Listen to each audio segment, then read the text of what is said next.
कांग्रेस के एमपी और मध्य प्रदेश के साबिक सीएम दिग्विजय सिंह ने राज्यसभा में बीजेपी और नरेंद्र मोदी की क़यादत वाली एनडीए हुकूमत पर जमकर तनकीद की है।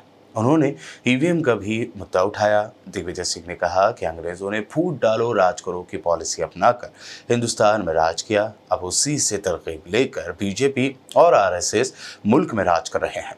उन्होंने कहा कि हिंदुओं और मुसलमानों को बांटा गया और अब वो भगवान राम के भक्तों को बांट रहे हैं। दिग्विजय सिंह ने कहा कि ये लोग नारा देते थे कि मंदिर वहीं बनाएंगे, लेकिन जहां बाबरी मस्जिद तोड़ी वहां मंदिर नहीं बनाया गया। दिग्विजय के मुताबिक भगवान राम को मंदिर में ले आए, लेकिन नीरव मोदी को हिंदुस्तान नहीं ला पाए। नरेंद्र मोदी जी के 3 ब्रह्मास्त्र है, 3 हथियार है। पहला अस्त्र है ईवीएम, दूसरा हथियार है धर्मांधता और तीसरा हथियार है ED, IT, CBI, NIA. Bharat विश्व का सबसे बड़ा लोकतंत्र है, मदर ऑफ डेमोक्रेसी कहा जाता है, लेकिन सफल लोकतंत्र के लिए निष्पक्ष माननीय चुनाव आयोग आवश्यक है। आज मैं आपसे कहना चाहता हूं कि लोगों के मन में एक ईवीएम के बारे में विश्वास कम होता जा रहा है। प्रदर्शन हो रहे हैं। 28 पॉलिटिकल पार्टीज ने कुछ प्रश्न चुनाव आयोग के सामने रखे। नरसिम्हा जी हमारे बैठे हुए, इन्होंने खुद ने किताब लिख डाली थी। मैं आपसे कहना चाहता हूं कि क्या चुनाव आयोग का आज व्यवहार निष्पक्षता से है क्या?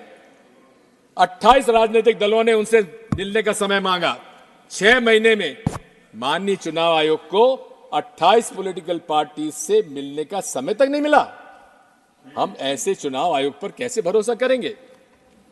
मैं आपसे कहना चाहता हूं कि एक तरफ जहां उच्चतम न्यायालय ने अपना सुझाव भेजा कि चुनाव आयोग के सदस्यों के चयन के लिए माननीय मुख्य न्यायाधीश उच्चतम न्यायालय के उनको भी उसका समिति का सदस्य बनाया जाए, लेकिन प्रधानमंत्री जी को रास नहीं आया और उन्होंने यहां से बिल पास करा लिया। जब सारे विपक्ष के संसद सदस्यों को उनको उन्होंने निष्कासित कर दिया था। और क्या किया कि प्रधानमंत्री जी के अलावा प्रधानमंत्री जी द्वारा मनोनीत मंत्री भी उसका सदस्य होगा। इसका मतलब कि 3 सदस्यों में 2 जब प्रधानमंत्री जी द्वारा होंगे तो उससे क्या उम्मीद की जाए। और यही नहीं है, आज ये बात साफ हो गई है कि बीईएल के अंदर 4 डायरेक्टर्स, इंडिपेंडेंट डायरेक्टर्स की नियुक्ति किनकी हुई है? भारतीय जनता पार्टी के लोगों की।